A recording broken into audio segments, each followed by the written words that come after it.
dalam kasih-Mu Kau membawaku naik, dalam kuasa-Mu aku berlindung, kekudusan-Mu, dalam kekudusan-Mu Kau membawaku menang, berjalan denganmu ku lewati semua, dalam kasih-Mu, dalam kasih-Mu Kau membawaku naik, dalam kuasa aku berlindung,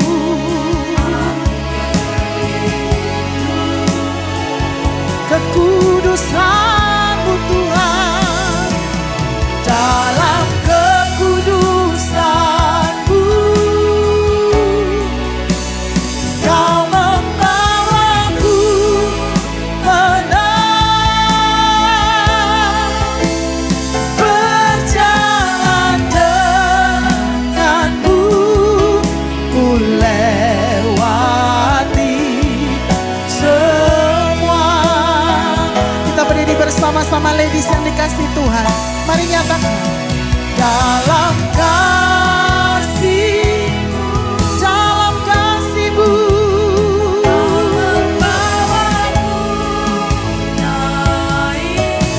kami percaya, dalam kuasa aku berlindung,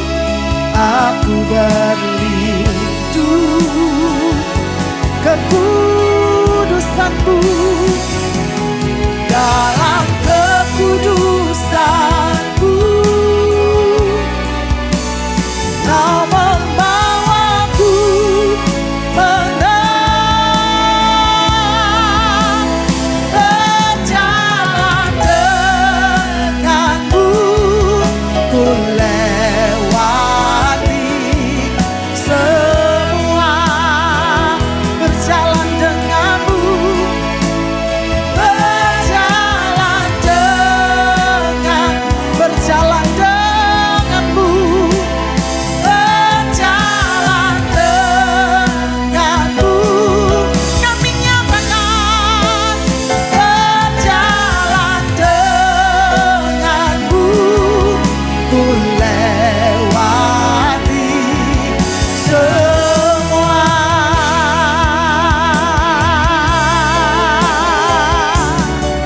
Amin. Suara kemuliaan bagi Tuhan Allah kita. Sebelum kita masuk di dalam firman Tuhan, mari kita tunduk kepala, kita berdoa. Tuhan, terima kasih atas hari ini. Kami akan mendengarkan firman-Mu, urapi setiap kami, sehingga ketika firman disampaikan, firman itu akan tumbuh subur di dalam setiap hati kami. Bahkan kami akan menjadi wanita-wanita yang luar biasa, wanita-wanita yang tangguh, bahkan wanita yang dikasihi oleh Tuhan. Urapi hamba-Mu, sehingga yang keluar dari mulut bibir hamba-Mu sesuai dengan apa yang Kau mau. Di dalam nama Tuhan Yesus Kristus, haleluya, amin. Shalom para ladies semua. Saya percaya background kita semua hati-hati, ya. Semua penuh kasih. Dan saya percaya setiap kita ketika merayakan hari Valentine pasti hatinya berbunga-bunga. Ya. Sebelumnya saya ucapkan selamat hari Valentine untuk setiap wanita yang ada di tempat ini, wanita yang luar biasa, setiap ibu yang tangguh, setiap saudara, saudari yang dikasihi di tempat ini. Mungkin berapa hari ke depan kita akan merayakan hari Valentine. Dunia sedang berbicara tentang kasih.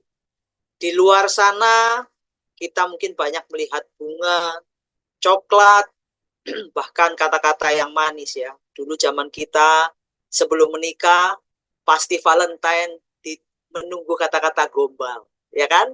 Sama pasangan kita suka dengan kata-kata yang manis. Kita ingat ya zaman-zaman dulu waktu kita sedang pacaran, kata-kata itu kita tunggu. Sehingga hal itulah yang menjadikan sebetulnya wanita lelah.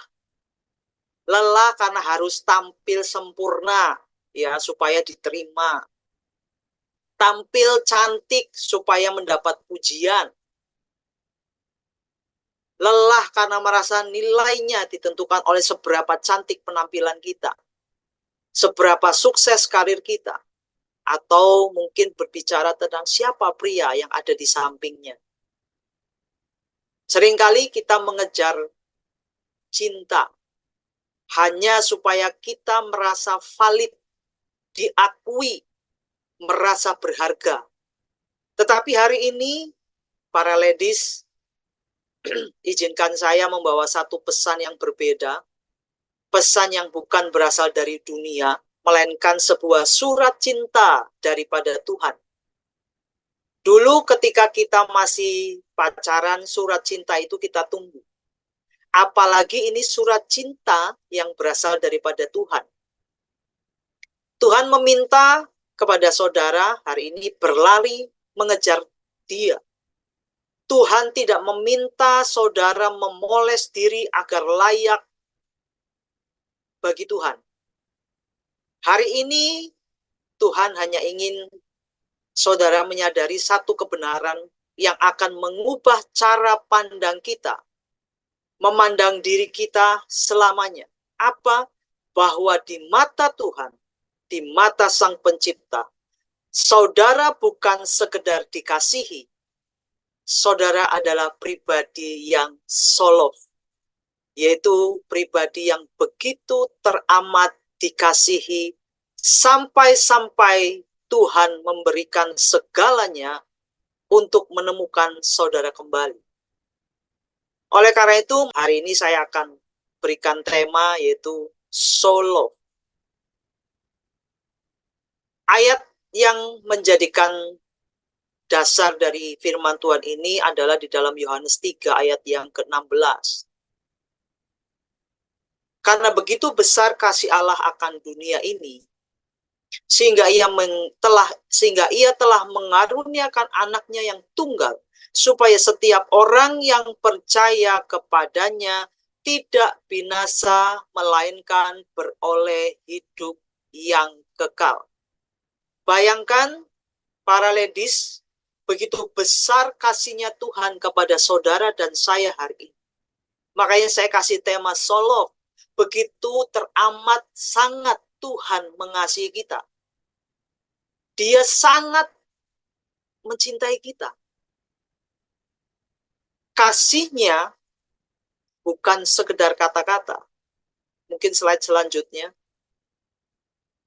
Kasihnya bukan sekedar kata-kata, tetapi merupakan sebuah tindakan nyata.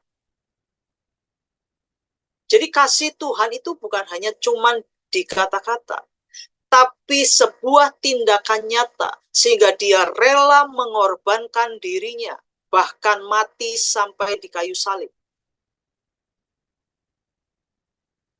Makanya di dalam Roma 5 ayat yang ke-8, Roma 5 ayat ke-8, akan tetapi Allah menunjukkan kasih-Nya kepada kita. Oleh karena Kristus telah mati untuk kita ketika kita masih berdosa. Tuhan menunjukkan kasih kepada kita. Dia rela, saya bilang tadi, mati untuk kita. Kita tidak layak, kita dilayakkan, dan dia berani mati untuk saudara dan saya. Oleh karena itu, saudara harus menyadari bahwa saudara dan saya hari ini betul-betul dikasihi Tuhan. Tuhan benar-benar cinta kepada saudara dan saya, maka jangan pernah sia-siakan nyawanya Tuhan. Kadangkala kita sebagai orang Kristen, terutama para wanita, suka meremehkan. Dan itu nggak boleh.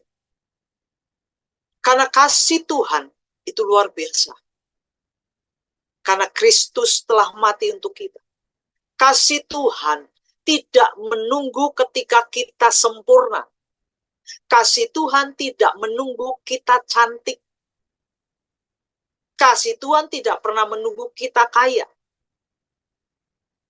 Tapi Dia mengasihi kita saat kita paling terpuruk. Saat kita mungkin gagal. Saat kita mungkin masih berdebu.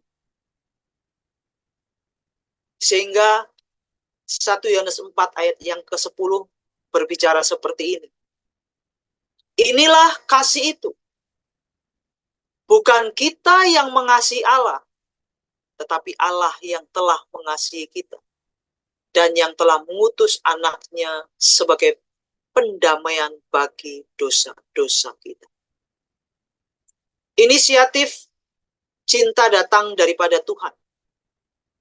Artinya para ladies nggak usahlah mengejar cinta untuk merasa berharga. Nggak usahlah mencari validasi dari orang-orang di sekitarnya. Karena itu nggak memberikan sesuatu yang baik. Karena hanya validasi secara dunia. Karena kasih Tuhan, menurut saya, itu tiada batas. Kasih Tuhan itu enggak bersyarat, makanya disebut kasih agape. Jangan pernah mencari validasi di dalam dunia. Next, slide selanjutnya. Kita mengasihi karena Allah lebih dahulu mengasihi kita. Kasih Tuhan bukan balasan atas kebaikan kita, melainkan inisiatifnya untuk menjemput kita dari haus akan validasi dunia. Saudara, kenapa sih saya bingung? Mencari validasi dari dunia. Haus akan validasi dunia. Dan ini yang nggak boleh.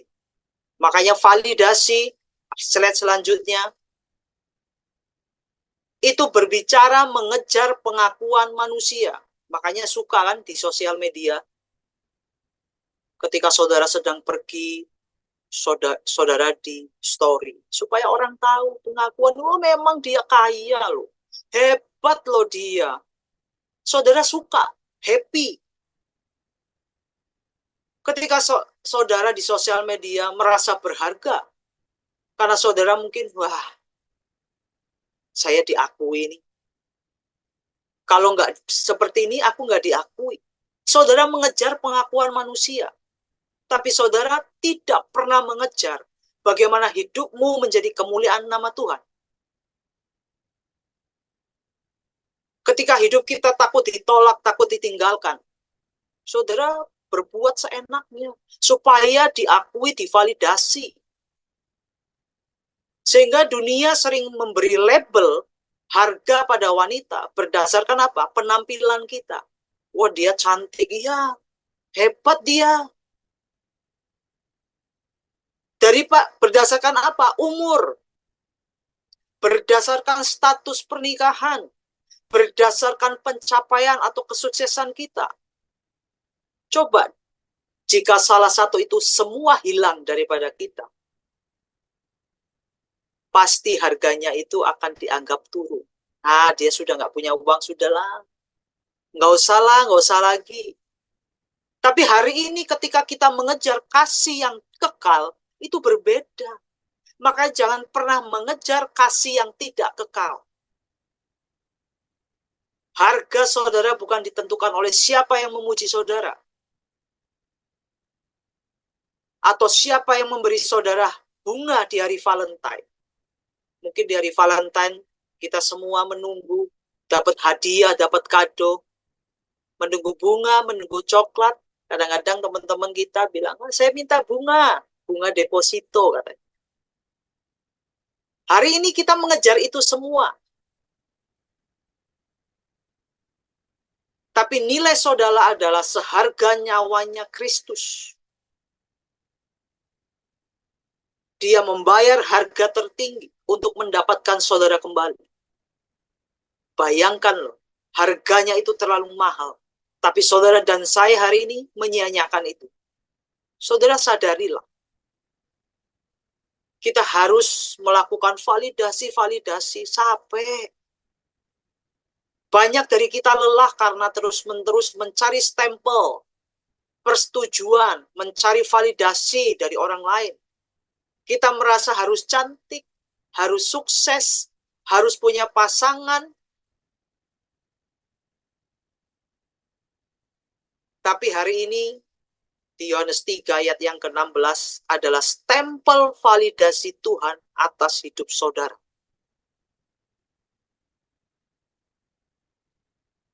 Saudara tidak perlu lagi mencari pengakuan dunia, karena pencipta kita, Tuhan sudah mengakui nilai kita.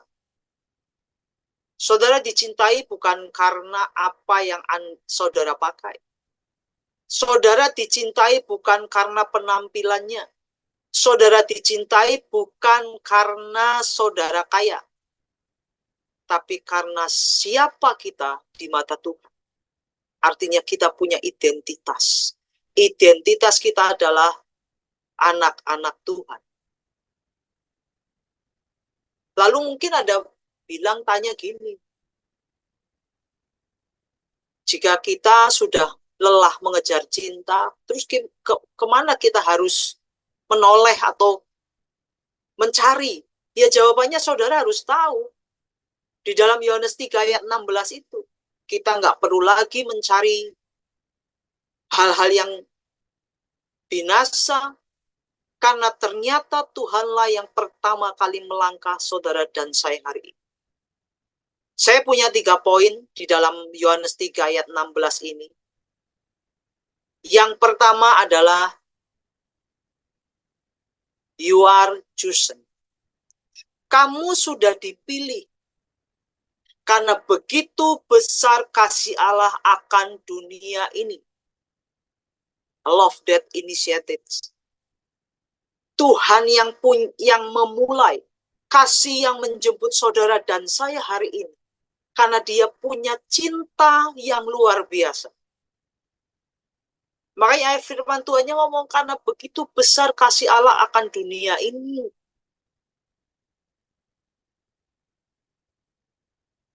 Tuhan tidak menunggu kita semua layak untuk dicintai. Di dunia, wanita sering merasa harus berhias. Di dunia, wanita merasa harus berprestasi dulu untuk mendapatkan cinta. Tapi Tuhan mengasihi kita saat kita masih berdebu. Karena Tuhan sangat sayang sama kita. Saudara, kalau Tuhan memberikan sesuatu kepada kita, harusnya kita sebagai umat Tuhan harus memberikan yang terbaik untuk orang yang dikasihi. Saudara, di dunia pun saudara sama. Ketika pasangan kita mencintai kita, kita sebaliknya harus memberikan yang terbaik. Apalagi ini Tuhan loh. Tuhan yang begitu teramat mengasihi saudara dan saya hari ini. Dia punya inisiatif, dia mengasihi kita. Dia mengangkat kita dari kita orang berdosa, kita statusnya diangkat, kita dipilih, tapi terkadang orang pilihan Tuhan seenaknya sendiri. Dan itu kita sudah nggak boleh. Slide selanjutnya. Dunia mencintaimu karena performamu. Tetapi Tuhan mencintaimu karena identitasmu. Kalau saudara tetap mencari validasi, itu untuk dunia. Tapi Tuhan beda. Dia mencintai saudara dan saya hari ini. Karena saudara adalah miliknya Tuhan. Dia mengasihi saudara. Karena dia tahu kamu masih berdebu. Dia mencintaimu karena dia tahu identitasmu. Jadi kasih Tuhan, teman-teman, bukan respon atas kecantikan kamu. Lo cantik boleh. Penampilan mungkin yang sudah umur, yang tadinya cantik, kencang, sekarang mungkin ada turun-turun, dikencengin sedikit-sedikit, itu tidak masalah. Tapi saudara harus tahu, kasih Tuhan bukan respon atas kecantikan, tetapi karakter yang ada di dalam hidupmu. Makanya dalam gereja kita harus melakukan mega project karakter Kristus. Kalau saudara tidak pernah lakukan, saudara nggak akan pernah bisa. Tapi ketika saudara lakukan karakter-karakter Kristus itu, sehingga saudara akan menjadikan habit di dalam setiap hidup saudara. Sehingga ketika ada sesuatu hal, responnya, refleksnya itu berbeda. Berhentilah merasa harus menyuap Tuhan dengan pelayanan atau kebaikan hanya supaya untuk dicintai. Saudara dan saya hari ini dicintai bukan karena apa-apa. Karena Tuhan tahu saudara adalah miliknya Tuhan. Harta kesayangan Tuhan. Slide selanjutnya. You don't have to perform to be loved. Anda nggak perlu berakting untuk dicintai. Seringkali hidup kita tuh suka pakai topeng. Di gereja, topeng dipakai. Seperti malaikat. Semua keren kalau di gereja. Pelayanan sungguh-sungguh di gereja. Keluar dari gereja, itu lain lagi. Di gereja baik, di luar suka ngomongin orang. Nggak ada kasihnya. Makanya hari ini, sudahlah, nggak usah berakting untuk mau dicintai. Kita harus menjadi wanita yang dikasihi oleh Tuhan. Karena kita ngerti begitu besar kasih Allah akan dunia ini. Hidup saudara menjadi wanita, jangan pernah menjadi wanita yang sama di tahun 2025. Saudara harus ngerti bahwa Yohanes 3 ayat 16. Saudara harus pahami, harus saudara sadari. Karena Tuhan begitu mengasihi kita. Sehingga kita nggak usah berakting. Saudara nggak usah punya sandiwara. Tapi hidup kita harus berbeda. Namun mungkin di antara kita ada yang berfisik dalam hati bertanya, Bu, lah Tuhan itu suci. Sedangkan hidup saya kan penuh kegagalan, mungkin penuh hal yang tidak baik. Bagaimana mungkin Tuhan mau menjemput wanita atau lady seperti saya? Saudara, kasih Tuhan tidak datang untuk melihat kita, tapi dia datang untuk memulihkan kita. Dia membuktikan kata-katanya dengan sebuah tindakan nyata. Ia memberikan anaknya yang tunggal. Itulah kasih yang menebus. Hidup saudara dan saya ini sudah ditebus oleh Tuhan. Makanya di poin kedua, you are redeemed. Ditebus saudara. Sehingga ia memberikan anaknya yang tunggal. A love that sacrifice. Tuhan membayar saudara bukan karena emas, bukan karena perak, tetapi dengan nyawanya. Saudara ditebus, dia mati di kayu salib untuk hidup dan saudara dan saya. Coba bayangkan apa Tuhan tidak sangat mengasihi kita. Valentine dunia identik dengan kado yang bisa rusak. Bunga lama-lama layu dibuang. Coklat dimakan habis. Tapi jangan bilang kalau bunga deposito nggak habis, Bu. Itu lahir. Tapi Valentine Tuhan adalah kado yang tidak ternilai dan abadi. Makanya di 1 Korintus 6 ayat yang ke-20. Sebab kamu telah dibeli dan harganya telah lunas dibayar. Karena itu muliakanlah Allah dengan tubuhmu, saudara. Ini firman Tuhan, kamu sudah dibeli, harganya sudah lunas dibayar. Setelah kamu sudah dibeli dan lunas, saudara sudah ditebus, kata-kata selanjutnya ini loh. Karena itu muliakanlah Allah dengan tubuhmu, artinya dengan perlakuan kita, dengan perbuatan kita, dengan tingkah laku kita. Kalau kita nggak menyadari ini, saudara tidak akan pernah tahu bahwa Tuhan itu mengasihi kita.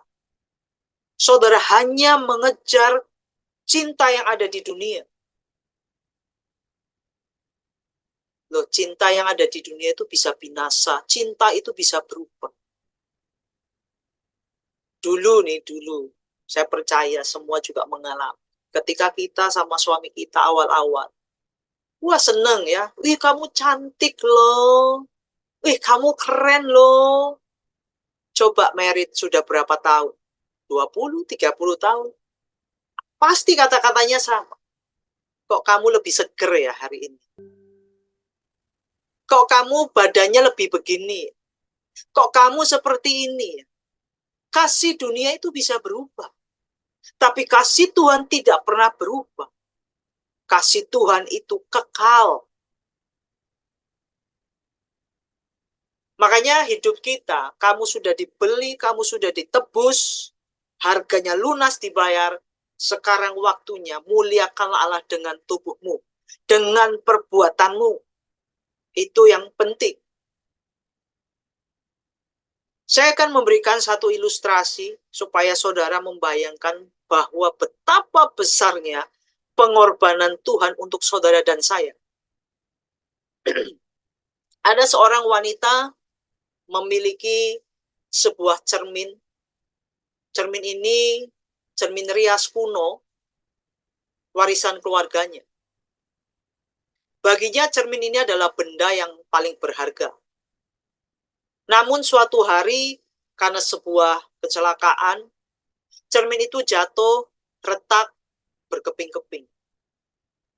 Waktu jatuh permukaannya gak lagi mulus, sehingga wajah yang terpantul ketika bercermin terpecah-pecah dan hancur. Wanita ini membawa cermin yang retak yang sudah berkeping-keping itu ke seorang ahli restorasi barang antik yang sangat terkenal. Sang ahli melihat cermin itu dan berkata, "Bu, ini mah susah loh. Ini sulit untuk diperbaiki. Dan biayanya itu mungkin lebih mahal daripada ibu membeli cermin yang baru yang paling mewah sekalipun di toko manapun." Lalu wanita ini terdiam. Lalu bertanya, "Emang berapa Pak biayanya? Semahal apa Pak?" Lalu sang ahli restorasi ini menjawab, "Karena untuk menyatukan kembali retakan ini tanpa bekas, saya nggak bisa menggunakan lem biasa. Saya harus menggunakan emas cair yang murni untuk mengisi setiap celahnya. Saya harus memberikan waktu, saya harus memberikan tenaga, dan bahan yang paling berharga yang saya miliki agar cermin ini bisa memantulkan cahaya kembali." Wanita ini mikir dulu. Sudah mikir lalu, ya oke lah. Wanita itu setuju, dan setelah proses yang panjang dan menyakitkan, yaitu dipanaskan, pemurnian, cermin itu kembali utuh. Bahkan cermin itu sekarang jauh lebih indah dan lebih kuat. Karena apa? Tadi, karena garis-garis emas yang menyatukannya. Harganya kini tidak ternilai. Harganya jauh lebih mahal dari cermin yang baru manapun. Jadi setelah diperbaiki, cermin itu kembali bagus, bahkan nilainya lebih tinggi. Dari ilustrasi ini, mungkin banyak dari kita di tempat ini merasa seperti cermin itu. Kegagalan, kehidupan mungkin yang nggak mulus-mulus saja.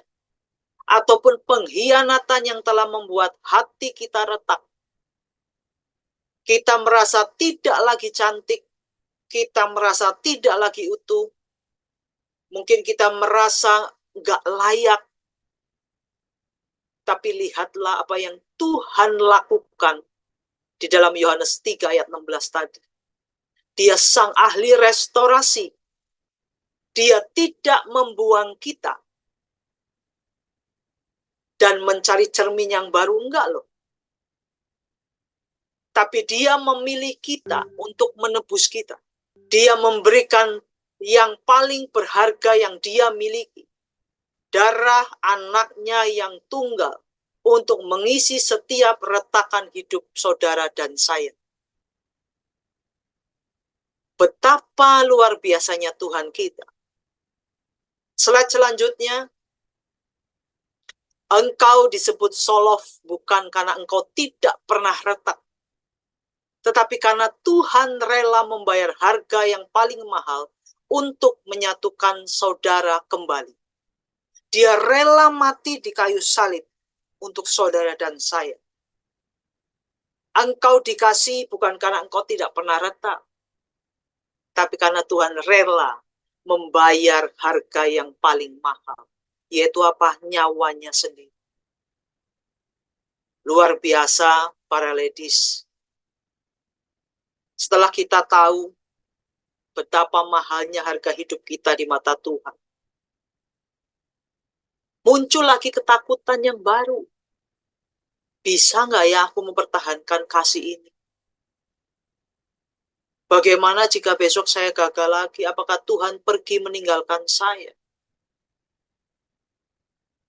Kabar baiknya adalah kasih yang membayar harga bagi saudara bukanlah kasih yang bersifat sementara. Kasih itu tidak hanya menyelamatkan saudara di masa lalu, tapi dia menjamin masa depan saudara. Makanya di poin yang ketiga, you are Solof, saudara sangat dikasih. Ketika Tuhan menjamin masa depan kita, ada sesuatu aman dalam hidup kita.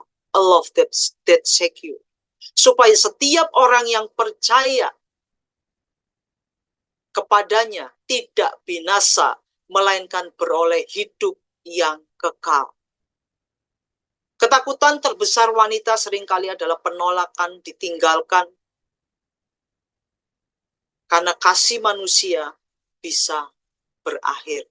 Kasih manusia bisa berubah. Tetapi kasih Tuhan memberikan jaminan kekekalan. Kasih Tuhan adalah menurut saya jangkar yang sangat aman bagi emosi wanita yang sering berubah-ubah.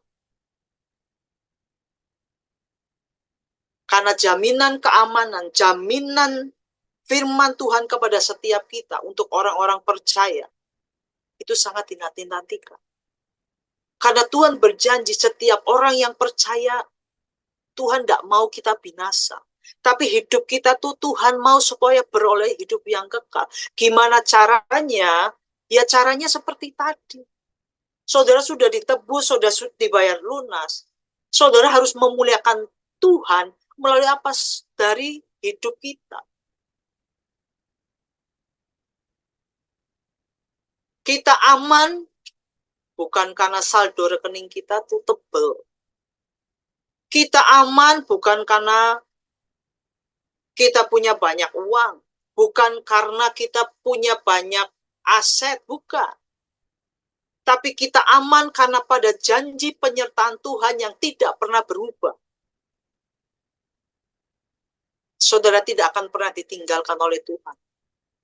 Next selanjutnya. Kasih Tuhan tadi saya bilang bisa berakhir, bisa berubah, bisa binasa. Tapi kasih Tuhan memberikan jaminan kekekalan. Saudara tidak boleh pernah takut. Karena Tuhan sudah memberikan aman dalam hidup kita. Makanya di dalam Ibrani, next selanjutnya, 13 ayat yang kelima. Makanya saudara jangan pikirnya saya aman karena duit saya banyak. Jangan. Janganlah kamu menjadi hamba uang. Cukupkanlah dirimu dengan apa yang ada padamu. Karena Allah telah berfirman, aku sekali-kali tidak akan membiarkan engkau, dan aku sekali-kali tidak akan meninggalkan engkau. Hari ini, jangan pernah takut, karena Tuhan sudah memberikan jaminan keamanan kepada kita. Dia ingin kepada kita tidak binasa, melainkan beroleh hidup yang kekal. Jadi di hari momen Valentine ini, biarlah menjadikan kita pengingat bahwa kasih Tuhan itu luar biasa. Kasih Tuhan tidak ada batas. Ketika kita mengejar kasih yang ada di dunia, semua bisa berubah. Tapi ketika kita mengejar kasih Tuhan, ada jaminan keamanan dalam setiap hidup saudara dan saya. Anda, saudara, sudah dipilih. Banggalah kita. Ketika kita sudah dipilih, saudara menyadari saudara ditebus. Saudara begitu dikasihi Tuhan. Saudara yang harus lakukan, muliakanlah Tuhan dengan tubuhmu. Dengan apa yang saudara lakukan di dunia ini. Next selanjutnya, engkau adalah wanita yang solof, begitu dikasihi. Bukan dengan kata-kata saja, tetapi dengan bukti yang nyata. Valentine sejati bukan tentang siapa yang memberikanmu bunga. Bukan siapa yang memberikanmu hadiah. Memberikanmu coklat, bahkan kata-kata yang manis sekalipun. Tetapi tentang dia, Tuhan yang telah memberikan hidupnya bagi saudara. Jadi hari ini, engkau telah dipilih, engkau telah ditebus, engkau adalah orang yang dikasihi dan dijaga oleh kasih yang sempurna. Makanya next selanjutnya, you are not just love, you are so love. Kamu tidak hanya dicintai, tapi kamu sangat dicintai. Saya percaya dengan firman Tuhan hari ini, teman-teman diingatkan kembali, disadarkan kembali. Firman Tuhan Yohanes 3 ayat 16, jangan berlalu begitu saja, tapi renungkan dalam-dalam bahwa kasih Tuhan, kasih yang tiada batas. Kasih Tuhan itu bayarannya mahal. Saudara adalah miliknya Tuhan. Saudara yang dikasihnya begitu sangat mendalam. Saudara milik Tuhan. Percayalah dengan kasih yang sudah saudara terima hari ini, engkau akan menjadi pribadi yang berbeda. Saya percaya dengan hari ini, dengan Valentine di 2026, engkau akan berbeda melalui hari-hari dengan penuh cinta. Mencintai Tuhan dengan segenap hati. Ya, lalui hari-hari ini dengan hati, bukan hati-hati, dengan hati. Ya, yang sudah diisi oleh Tuhan. Sehingga hidupmu akan berbeda di 2026, engkau akan menjadi wanita-wanita yang tangguh. Engkau akan menjadi wanita-wanita yang punya semangat. Engkau akan menjadi wanita yang sungguh-sungguh di dalam Tuhan. Mari kita tunduk kepala, kita berdoa. Tuhan, terima kasih atas firman-Mu hari ini. Mengingatkan setiap kami, sehingga hidup kami akan menjadi wanita yang lebih baik. Hidup kami akan lebih berkualitas secara rohani. Hidup kami akan menjadi orang yang dewasa secara rohani. Sehingga kami menyadari bahwa kasih Tuhan itu luar biasa. Kasih Tuhan itu tiada batas. Kami sudah dipilih, kami sudah ditebus, dan harganya mahal dan lunas. Sehingga kami percaya Engkau memberikan kasih yang aman. Jaminan keamanan itu ada dalam hidup kami. Janji Tuhan itu ya dan amin. Mari dekapkan tangan kita di dada, jagalah hatimu dengan segala kewaspadaan, karena dari situlah terpancar kehidupan. Saudara yang dikasihi Tuhan, jadilah berkat dan terimalah berkat rahmat anugerah dari Allah Bapa di surga, di dalam Putra Tunggalnya Yesus Kristus, dan di dalam persekutuan dengan Roh-Nya yang kudus, serta menjadi saksi Kristus mulai hari ini sampai selama-lamanya. Mari kita tutup dengan doa Bapa kami. Bapa kami yang di surga, dikuduskanlah namamu, datanglah kerajaanmu, jadilah kehendak-mu di bumi seperti di surga. Berikanlah kami pada hari ini makanan kami yang secukupnya, dan ampunilah kami akan kesalahan kami, seperti kami juga mengampuni orang yang bersalah kepada kami. Dan janganlah membawa kami ke dalam pencobaan, tetapi lepaskanlah kami daripada yang jahat, karena Engkau-lah yang punya kerajaan dan kuasa dan kemuliaan sampai selama-lamanya. Amin. Tuhan memberkati.